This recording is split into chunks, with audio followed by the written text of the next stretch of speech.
Good morning, good afternoon, good whatever ridiculous time of the night you are watching. Welcome, my name is Sally, thank you for joining us. Today we will be talking about freedom of speech, a liberty that 9 times out of 10 is getting people killed, or 12 times out of 23 in the case of the Charlie Hebdo attacks.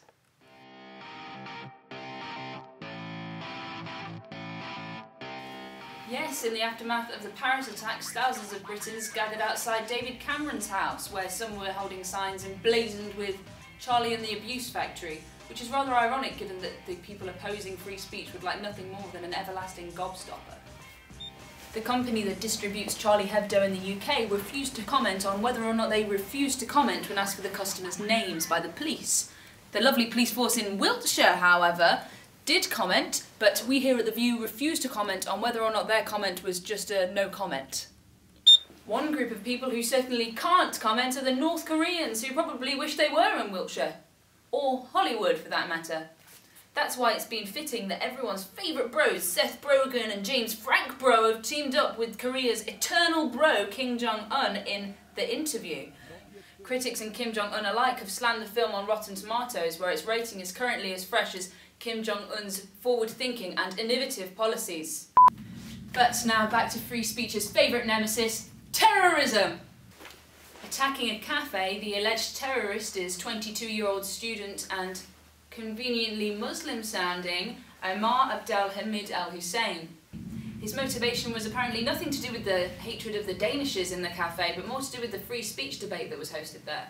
You remember debates? You know, we used to have them in the old days. You remember when a group of people they'd all come together, all alive, and they'd all come together and discuss, you know, whatever issues it was, all alive people, and then at the end of the day they'd kind of settle their differences and they'd all go home alive. And well, I love being alive. I mean, debates. Both.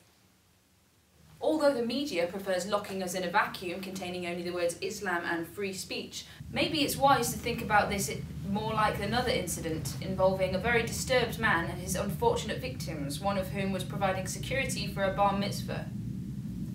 What happens from here, only a meteorologist could know, so I now hand over to our tame forecaster.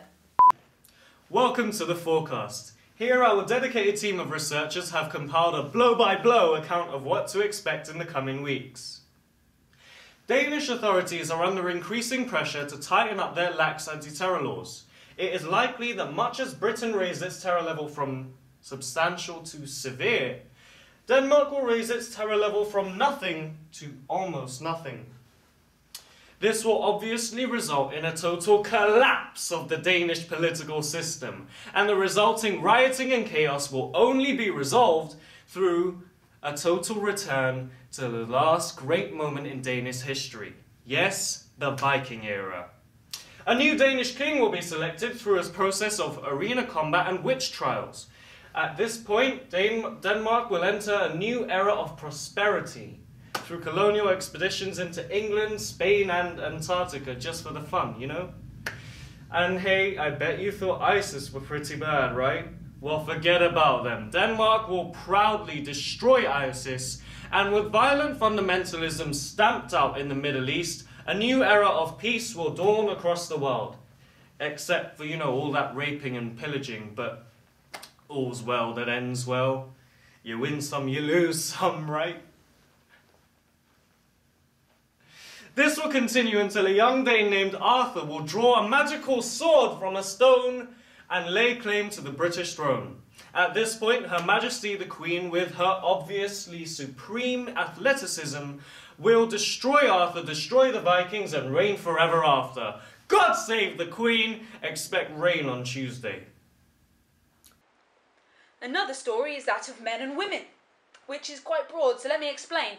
There are some people, conservatives, let's call them unliberals, right, who think that men and women should feel like men and women, but sometimes men and women feel like women and men. One woman who is a woman and feels like a woman, Mary Beard, who doesn't feel like a man even though her surname is Beard. She signed a freedom of speech letter which led to an influx of hate mail on social media websites. These messages were from lots of unliberal people who aren't actually people, they're just trolls trapped in the bodies of people who are trapped in their computer screens. Ask yourself, what's worse, fingering Lady Liberty's sensitive information or supposedly sexually molesting someone in Sweden. Obvious nymphomaniac and WikiLeaks founder Julian Assange has been heralded as a hero of freedom of speech, even though he doesn't seem to say much. Choosing the Ecuadorian embassy here over the past 2 years to be holed up in over any other third world embassy offering him political asylum. He is expected to leave West Kensington shortly, which is obviously a horrible place to be held up in under effective house arrest. There is just one problem for Mr. Assange. As he steps out, he will obviously get one breath of fresh air before the free speech of a policeman shall tell him that his arrest status has gone from house to under. Plans to deport Mr. Assange will go ahead, much to the delight of the British justice system that have a particular acquaintance with booting out oddies down under. Now is just the matter of who foots the £9 million bill of baby stalking the activist since his free holiday here began. Yes, leaving a police officer outside the embassy every day rather than just tying a police dog to a nearby pole. It's a tragic reminder of our government's Britishness, always waiting patiently, remaining respectful of international law by not going full action. It's inevitable that only one law, Sod's law, will come into play on the one day a police officer isn't around to make the arrest and Assange is able to escape. The police could be a bit more tactful in getting Assange out of there, maybe leave a trail of top-secret US dossiers. Or what America should really do is leave an open invite for Assange to come and join them in the land of the free. That's right, Assange loves his freedom. He's more American than Uncle Sam waterboarding a Guantanamo inmate. Back to you, Sally. Seeing as most of us are now just trapped inside our computer screens, exercising our right to free speech on Twitter, but then getting censored, it seems right that we are here talking to Clive, the Student Ambassador for Civil Liberties and Online Activism Group. Hello, Clive. Thank you for joining us. Why don't you tell us a little bit about what your society does? Well, we're essentially an organisation that's been established purely to defend free speech at any cost. We really believe in the concept that every member of society should be able to express themselves and not fear the consequences. That's really interesting, that's really interesting. How about you tell us a bit about how you formed? Well, we formed as part of a group of students in Oxford University back in the late 1960s in response to... Right. Sorry, we're not actually allowed to discuss. That's not part of what we were going to discuss today. That's okay. How about we talk about the kind of laws that you'd like to see introduced to defend free speech? Yes, as I said, we really believe everyone has the right to express themselves without being intimidated by an authority figure. And with that in mind, the first law we're lobbying for is the...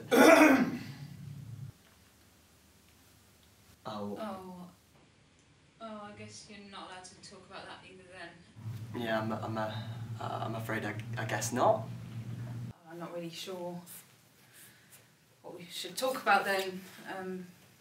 I could talk about myself. Yeah, sure, go ahead, yeah.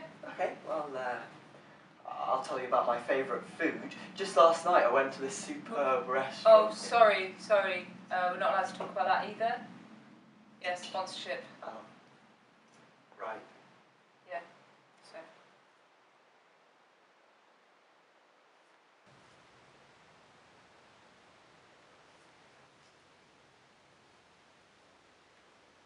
What are you drawing? Oh, well, I've recently been learning how to draw portraits. Yes, I've been drawing a picture of the Prophet Muhammad. Do you want to see? That's all we have time for. Thank you for watching. I've been Sally. Except I'm not Sally. I'm Charlie. You're Charlie. You're Charlie. You're Charlie. We are all Charlie. We are a matrix of Charlies. Everyone who doesn't change his name immediately by default to Charlie must be some free speech fighter, religious nut who doesn't believe in Charlie and instead believes in some God. That's right, yes, Heil Charlie, everybody. Everything, every person, every inanimate object shall be turned into Charlie. Of course, the one thing that's exempt from that is the one thing that means that we are all Charlie. Free speech. That's all we have time for.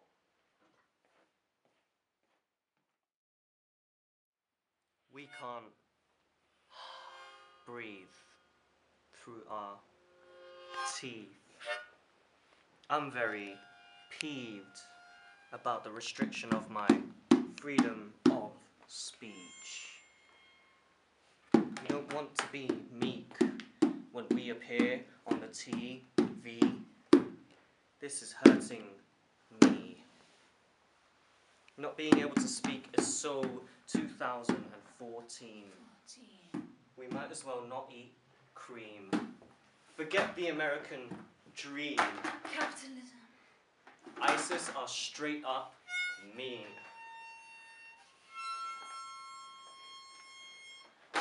Freedom of speech. I need it